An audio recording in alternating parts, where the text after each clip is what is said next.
আয়াত ১ ইকতরাবা লিন্নাসি হিসাবুহুম ওয়া হুম ফি গফলাতিম মু'রিদুন। অনুবাদ, মানুষের হিসেব নিকেশের সময় আসন্ন, অথচ তারা উদাসীনতায় মুখ ফিরিয়ে রয়েছে। তাফসির, আবদুল্লাহ ইবনে মাসউদ রাদিয়াল্লাহু আনহু বলেন, বনী ইসরাঈল, কাহফ, মারিয়াম, তহা ও আম্বিয়া এগুলো আমার প্রাচীন সম্পদ ও উপার্জন। বুখারীতে 4331।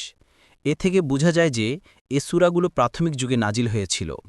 এগুলোর প্রতি সাহাবায়ে কেরামের আলাদা দরদ ছিল। তাই আমাদেরও উচিত এগুলোকে বেশি ভালোবাসা এবং এগুলো থেকে হেদায়েত সংগ্রহ করা। অর্থাৎ মানুষের কাছ থেকে তাদের কৃতকর্মের হিসেব নেয়ার দিন অর্থাৎ কিয়ামতের দিন ঘনিয়ে এসেছে। এখানে পৃথিবীর বিগত বয়সের অনুপাতে ঘনিয়ে আসার কথা বলা হয়েছে। লোকদের নিজেদের কাজের হিসেব দেবার জন্য তাদের রবের সামনে হাজির হবার সময় আর দূরে নয়। মুহাম্মদ সাল্লাল্লাহু আলাইহি ওয়াসাল্লামের আগমন এ কথারই আলামতে মানবজাতির ইতিহাস বর্তমানে তার শেষ পর্যায়ে প্রবেশ করেছে। এখন সে তার সূচনার কালের পরিবর্তে পরিণামের বেশি নিকটবর্তী হয়ে গেছে। সূচনা ও মধ্যবর্তীকালীন পর্যায়ে অতিক্রান্ত হয়ে গেছে এবং এবার শেষ পর্যায়ে শুরু হয়ে গেছে। রাসূলুল্লাহ সাল্লাল্লাহু আলাইহি ওয়াসাল্লাম তার একটি হাদিসে এ কথাই বলেছেন। তিনি নিজের হাতের দুটি আঙুল পাশাপাশি রেখে বলেন যে, আমার আগমন এমন সময় ঘটেছে যখন আমি ও কেয়ামত এই দুটি আঙুলের মতো অবস্থান করছি। বুখারীতে ৫৯,৯৯৫।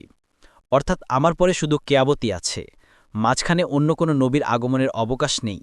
যদি সংশোধিত হয়ে যেতে চাও তাহলে আমার দাওয়াত গ্রহণ করে সংশোধিত হও। ২ নম্বর ফুটনোটের বিবরণে বলা হয়েছে, অর্থাৎ কোনো সতর্ক সংকেত ও সতর্কবাণীর প্রতি দৃষ্টি দেয় না। দুনিয়া নিয়ে তারা এতই মগ্ন যে আখেরাতের কথা ভুলে গেছে।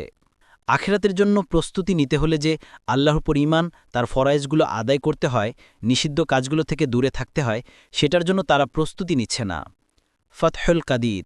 আর যে নবী তাদের সতর্ক করার চেষ্টা করছেন তার কথাও শোনে না। তাদের রসুলের কাছে আল্লাহর পক্ষ থেকে যে ওহী এসেছে তারা সেটার প্রতি দৃষ্টি দেয় না। এই নির্দেশটি প্রাথমিকভাবে কুরাইশ ও তাদের মতো যারা কাফের তাদেরকে করা হচ্ছে। ইবনে কাসির।